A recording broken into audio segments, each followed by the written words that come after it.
Hola, buenos días y buenas lluvias para al fin apagar esos fuegos destructores que los hijos de puta, hay que así decirlo, van y queman cada tanto para levantar sus grandes y fantasmagóricos negocios. Es la bronca que se siente en cualquier lado, inclusive acá, donde destruyen para levantar torres, donde destruyen para hacer bicicletas, cadenas de bicicletas, no para arreglar cadenas o piñones o frenos o poner parches.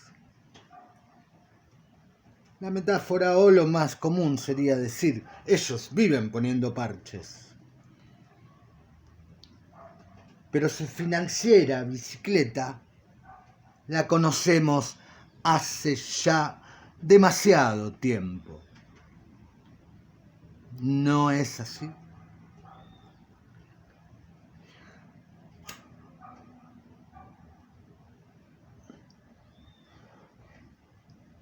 Quiero contarles un poco sobre este canal llamado Arte Ataca y no con alguna connotación política, porque el querido flaco escribió Cuando el arte ataque. Podría haberlo escrito con Q o con la propia C. O podría haber puesto Arte Attack, como el grupo francés.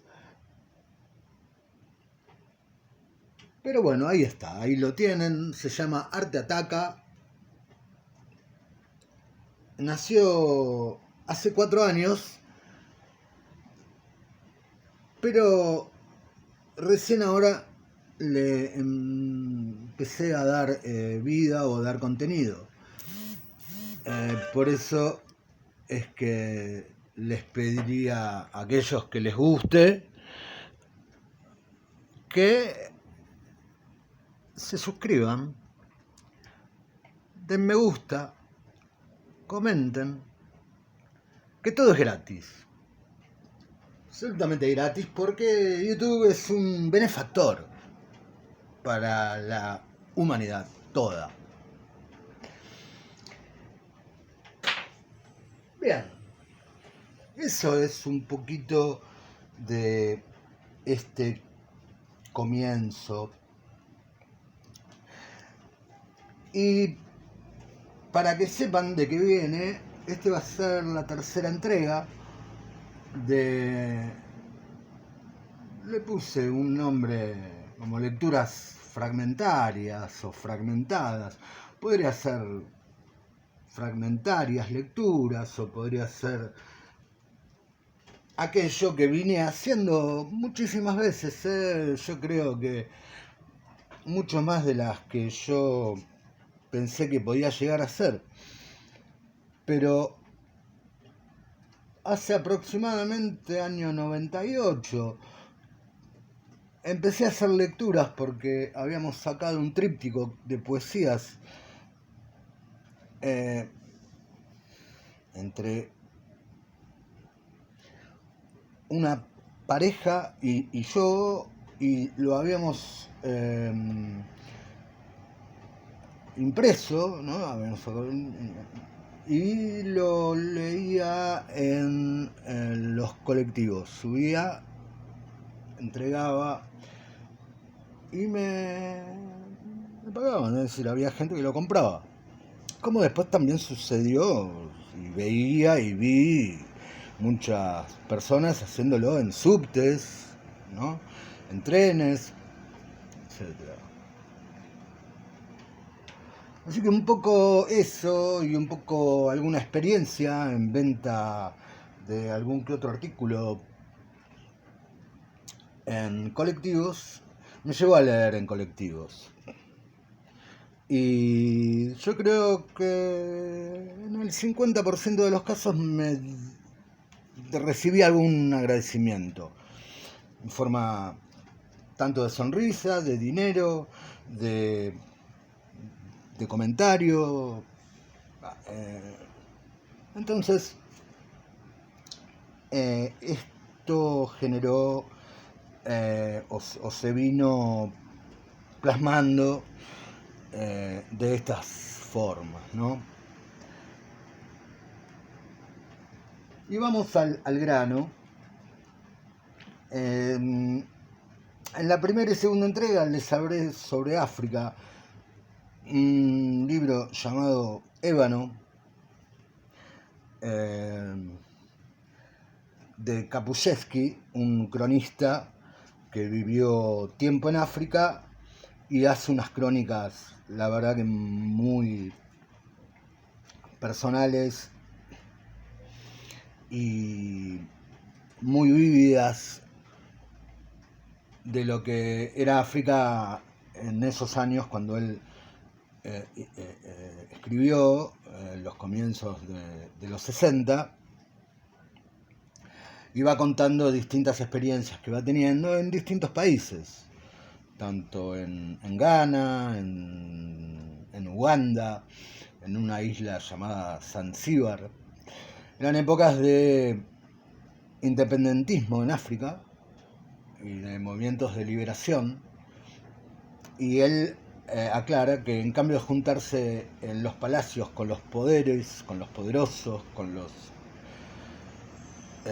presidentes o quien fuera, embajadores y demás, de ingleses, ¿no? Porque era Inglaterra básicamente la que tenía sus garras en África, además de, bueno, portugueses y siguiendo con otros países europeos. Bueno, él se juntaba con la gente directamente en el interior de África, a esos lugares donde los europeos, los blancos, los white trash no se atrevían a entrar.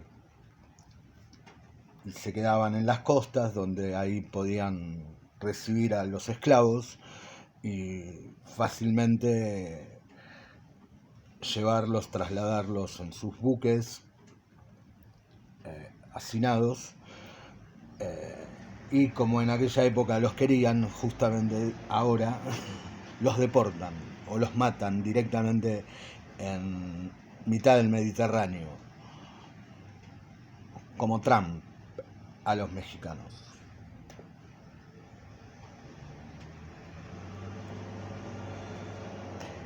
Y miren, voy a leer a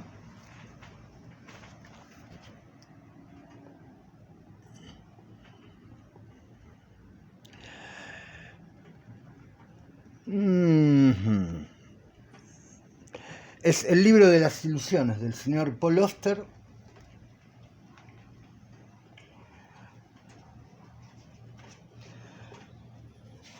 del cual voy a contar fragmentariamente, como corresponde a estas entregas, estas lecturas. Dice: Paul Auster nació en Newark, New Jersey, el 3 de febrero de 1947. Escribió, por ejemplo, novelas como Ciudad de Cristal, la trilogía de Nueva York, La invención de la soledad, Fantasmas y La habitación cerrada, El país de las últimas cosas, El palacio de la luna, La música del azar, El cuaderno rojo, Mr. Vértigo, Asalto de Mata, Tombuctú, Experimentos con la verdad, El libro de las ilusiones, Viajes por el Scriptorium, Un hombre en la oscuridad, Diario de invierno, Informe del interior. Y también guiones para películas. Por ejemplo, Smoke, de 1995, y Blue in the Face, también del 95, en cuya dirección colaboró con Wei Wang, y Lulu on the Bridge, 1998, y La vida interior de Martin Frost, 2007, que dirigió en solitario. También su poesía completa ha sido publicado por Saiz Barral en 2012. Y ha editado el libro de relatos Creía que mi padre era Dios, del 2001.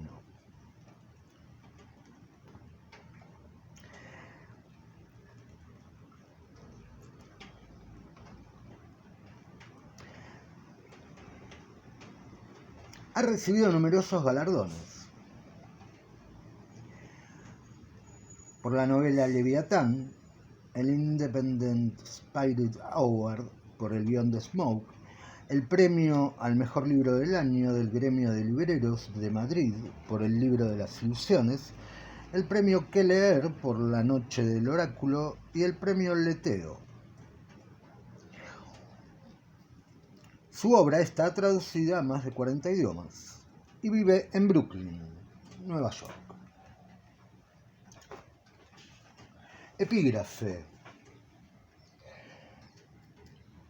El hombre no tiene una sola y única vida, sino muchas enlazadas unas con otras, y esa es la causa de su desgracia. Chateaubriand.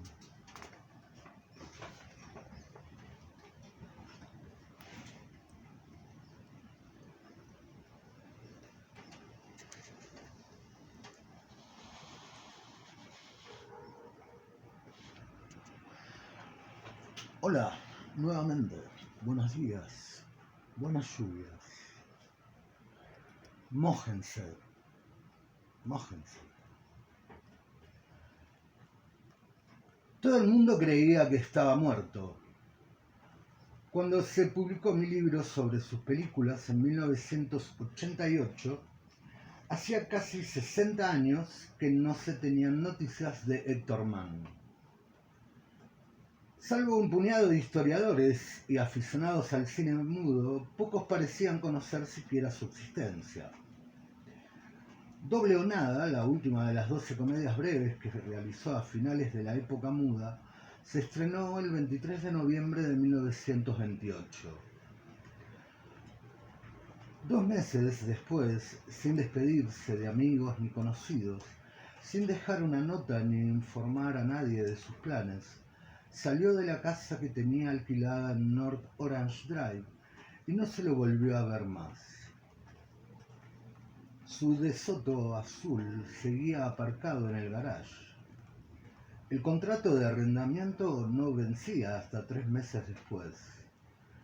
El alquiler estaba pagado en su totalidad.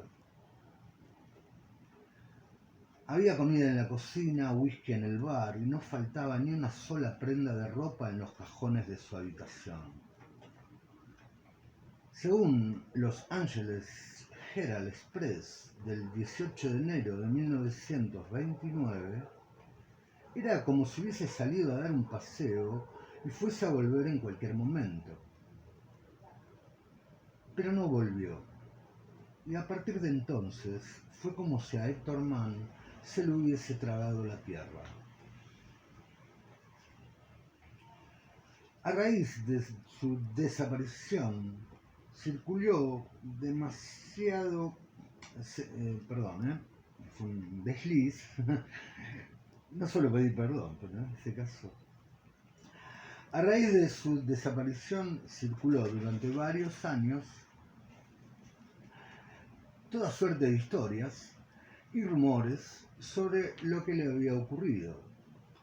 Pero ninguna de aquellas conjeturas llegó nunca a parte alguna. Las más verosímiles, que se había suicidado o había sido víctima de alguna fechoría, no se podían ni demostrar ni descartar, ya que nunca apareció el cadáver. Otras explicaciones sobre el destino de Héctor eran más imaginativas, daban más cabida a la esperanza, estaban más a tono con las implicaciones románticas de un caso así.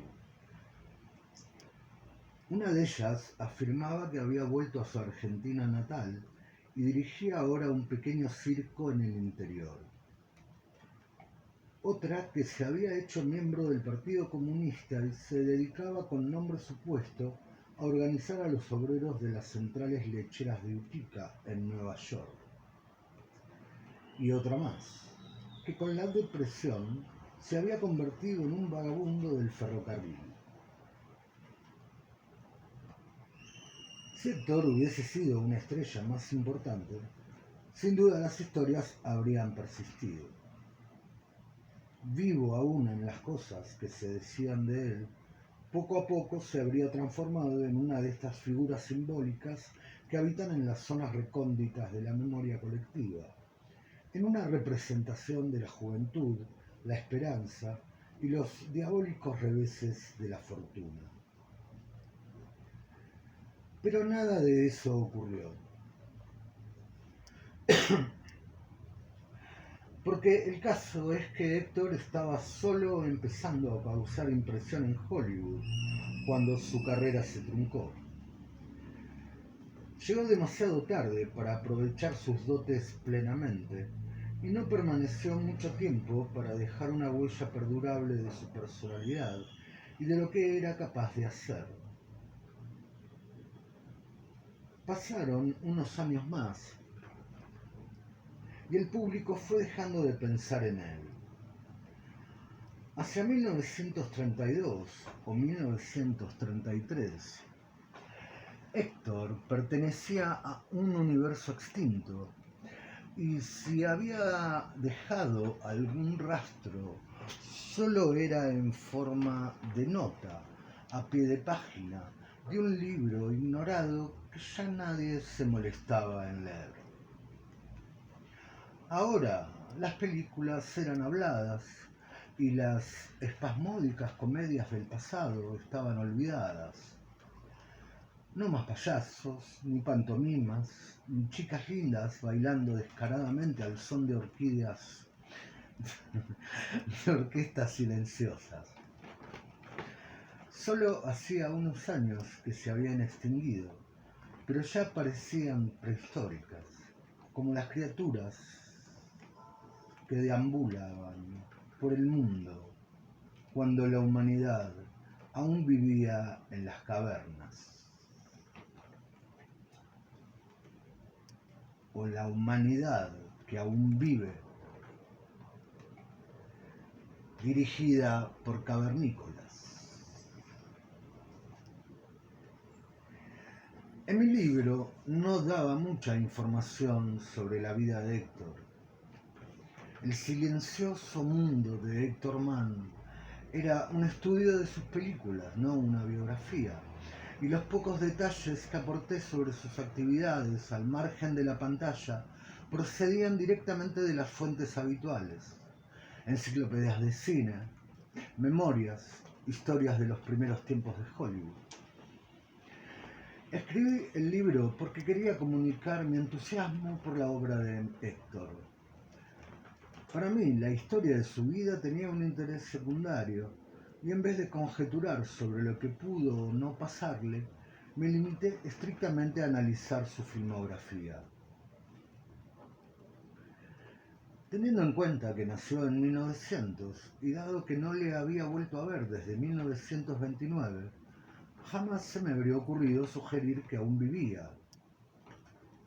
Los muertos no andan por ahí saliendo de la tumba, y en mi opinión, solo un muerto podría haberse mantenido oculto tanto tiempo.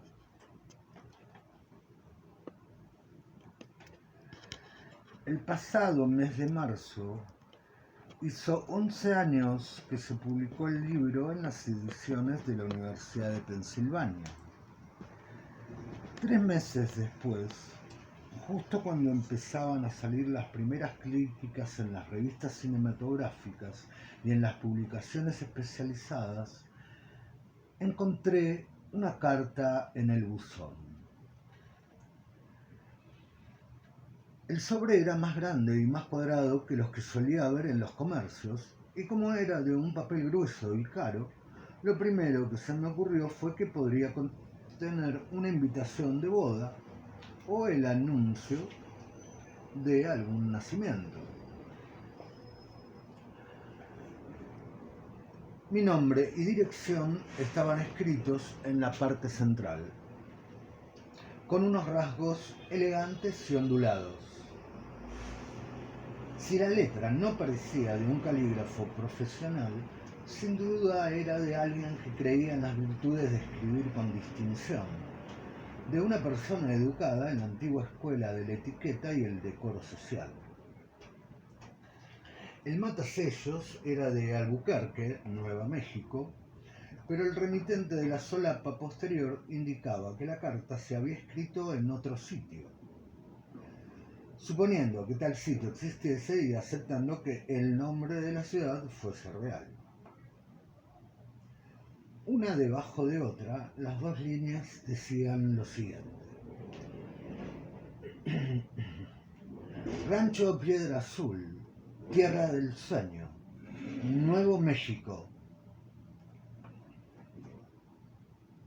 Quizás sonriera al leer aquellas palabras, pero ya no me acuerdo. No había nombre y cuando abrí el sobre para leer el mensaje de la tarjeta que contenía, percibí un leve olor a perfume, un ligerísimo efluvio de esencia de lavanda. Querido profesor Zimmer, decía la nota, Héctor ha leído un libro, su libro, y le gustaría conocerlo. ¿Le gustaría venir a visitarnos? Atentamente, Frieda Spieling, señora de Héctor Mann. La leí 6 o 7 veces. Luego la dejé, fui al otro extremo de la habitación y regresé. Cuando volví a tomar la misiva, no estaba seguro de que aquellas palabras continuaran allí, ni de que, en caso de que así fuera, siguieran siendo las mismas. Las leí de nuevo otras 6 o 7 veces, y entonces, aún sin estar seguro de nada, lo consideré una broma pesada. Un momento después, me sentí lleno de dudas, y al instante siguiente empecé a dudar de aquellas dudas. Pensar en algo suponía pensar en su contrario, y en cuanto esta última idea destruía la primera, surgía una tercera que aniquilaba la segunda. Como no se me ocurrió otra cosa que hacer, salí en coche y me dirigí a la oficina de correos.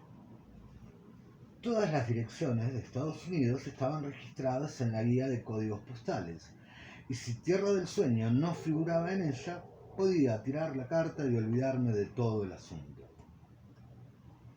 Pero sí estaba. La encontré en la página 1933 del volumen primero, en la línea entre Tierra Amarilla y Tijeras, una ciudad como Dios manda, con su oficina de correos y su código de 5 dígitos. Eso no hacía que la carta fuese auténtica, desde luego, pero al menos le daba cierto aire de credibilidad, y cuando volví a casa ya sabía que tenía que contestar. Una carta como aquella no podía pasarse por alto. Una vez leída, estaba claro que si no me molestaba o no se molestaba uno en contestar, no dejaría de pensar en ella durante el resto de la vida.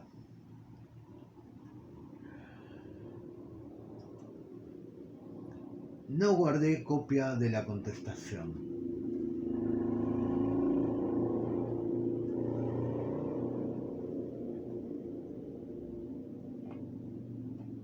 Pero recuerdo que la escribí a mano y traté de hacerla lo más breve posible, limitándome a decir solo unas cuantas palabras. Sin pensarlo 2 veces, adopté el seco y críptico estilo de la carta que acababa de recibir. Así me sentía en una situación menos comprometida, con menos posibilidades de que me tomara por bobo la persona que me había hecho la broma, si es que en realidad se trataba de una boda.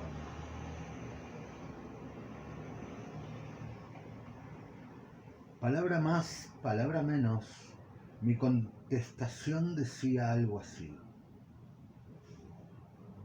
Estimada Frieda Spilling, claro que me gustaría conocer a Héctor Mann, pero ¿cómo puedo estar seguro de que aún vive? Que yo sepa, hace más de medio siglo que nadie lo ha visto. ¿Podría darme más detalles, por favor? La saluda atentamente David Zimmer.